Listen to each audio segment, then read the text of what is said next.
ಅಯ್ಯೋ ದೇವ್ರೆ, ನನ್ ಕೈಲಿ ಆಗ್ತಾ ಇಲ್ಲ, ತುಂಬಾ ನೋವ್ತಾ ಇದೆ.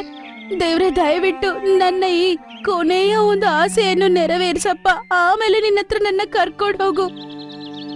ಹೆಂಗೋ ಧೈರ್ಯವಾಗಿ ಅದು ಆ ಕಪ್ಪು ಬೆಟ್ಟದ ಕೆಳಗಡೆ ಹಿಡಿದು ಬಿಡುತ್ತೆ. ಆಮೇಲೆ ಸುತ್ತಮುತ್ತ ನೋಡುತ್ತೆ. ಇಲ್ಲಿ ತುಂಬಾ ಬೆಟ್ಟಗಳು, ಗಿಡಗಳು, ಮರಗಳಿವೆ. ಇವಾಗ ನಾನು ಆ ಹಸಿರು ಹೂವನ್ನ ಎಲ್ಲಿ ಹುಡುಕ್ಲಿ? ಅದಕ್ಕೆ ಅಷ್ಟು ನೋವಿದ್ರು ಕೂಡ ಆ ನೋವಲ್ಲೇ ಹಸಿರು ಹೂಗೋಸ್ಕರ ಹುಡುಕುತ್ತೆ.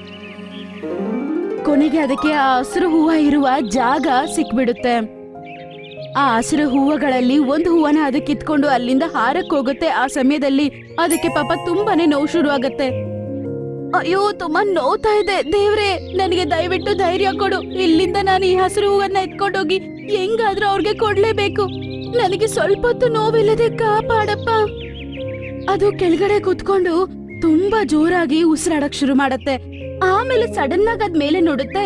ಆಗ ಅದರ ದೃಷ್ಟಿ ಅಲ್ಲೇ ಇದ್ದ ಬ್ಲೂ ಕಲರ್ ಆಪಲ್ ಮರದ ಮೇಲೆ ಬೀಳುತ್ತೆ.